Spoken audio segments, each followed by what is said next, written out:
Most of my friends don't know I was born a twin. She was born 63 seconds before me. Her name was Natalie. We came here together. She left without me. Like the darkness of the deep blue sea is where creatures get lost below. A 9-year-old girl gets abducted at a store by a man, and a twin sister shares the story of the aftermath and her point of view. Missing Natalie by Nicole, Blackman. We shared a room and split it down the middle. I put my posters up on my side, and she puts hers up on the other. One day we decided to wallpaper the room with Super Friends wrapping paper and Elmer's glue. Mom wasn't too crazy about that. She was patient. I was bossy. She wanted to be a gymnast. I wanted to be an actress. But we both liked horses, and we liked to draw. Natalie and I would climb trees in our backyard and plan the houses we would build next to each other when we had houses and families of our own so we could visit. We picked out the names for our husbands, for our children. When you're a twin, you have a shadow. We were in the supermarket looking at the toys. Mom was picking up some shampoo and cat food. There was a doll that I really wanted, so I ran a couple of aisles over to ask Mom. She told me I already had too many dolls and sent me back to get Natalie so we could leave the store. It all happened in a minute. This is the part where I'm supposed to tell you that your life can change forever in 63 seconds. But you already know that, don't you? On the surveillance camera, you can see Natalie walking out of the store with the man. He's not forcing her, but we don't know why she's going with him. She turns around for a second like she's saying goodbye. At least that's what we think it means. When she was gone a month, I put our beds together and put a blanket across them when I slept. They sent me to a child psychologist for a long time. She made me draw my feelings. What do your feelings look like? Let's draw your feelings now. I wanted to strangle her. Instead, I drew for an hour so she'd shut up. I used only the black markers and drew me and a burned out hole for Natalie. That's me, and that's Natalie. The psychologist analyzed the drawings and talked to my parents. She's having a very difficult time. Losing Natalie has left a void in her life. Well, duh, you could have just asked me and saved yourself a lot of time. You want to know how I feel? Do you want to know what's going on? Someone stole my sister. How many drawings do you want me to make? They stopped making me go to the psychologist after that. I never saw Dad cry, but something was sacrificed after it happened. He drinks alone now sometimes. He never used to do that. The police give us a report every 3 years now or something and tell us the case is still open.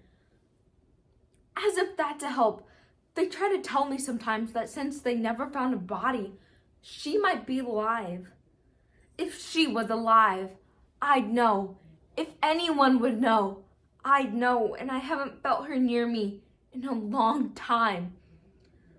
They put me under hypnosis. I told them that the man was wearing a navy blue corduroy jacket, had brown work boots on, smelled of grease, and never looked at me. The case is still open. We just want to know what happened. It's like watching a scary movie and the film breaks in the last 15 minutes. and they try to make everyone go home. We just want to know what happened. Most of my friends don't even know I was born a twin. She was born 63 seconds before me. Her name was Natalie. We came here together. She left without me. I feel the motion of the car before I open my eyes. The air is blue-black, brown-black, black-black.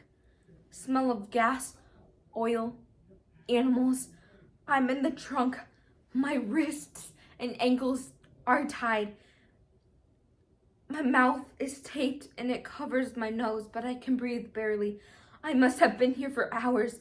Everything's stiff and my head throbs. The car stops. He turns off the motor. There are no traffic sounds, no people sounds, no wind. What place has no wind? I'm lying there for a long time, trying to get the tape off me. My eyes are tearing. I don't make a sound. I can't get up and I keep rolling from side to side, trying not to make noise. If I can get this thing off my face, I can talk to him. I'll tell him my name.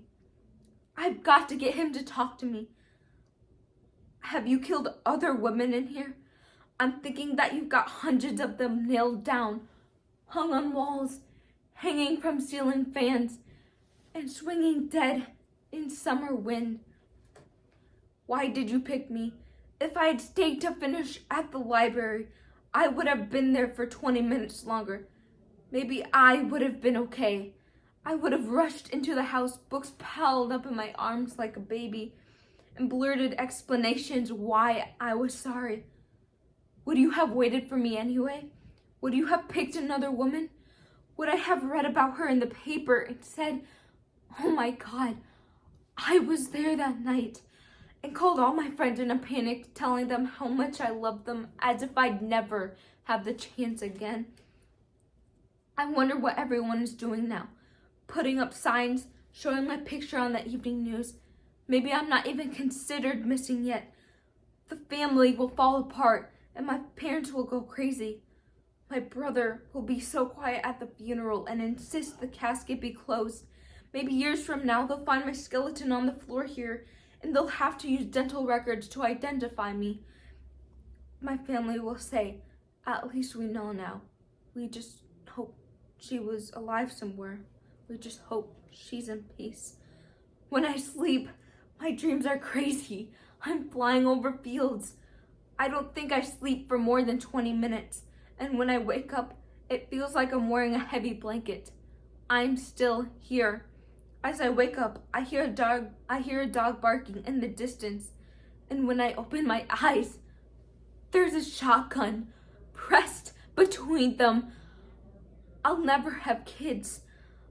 I'll never go to Europe. I'll never learn to play piano. I'll never write a book. The last thing I hear is a click.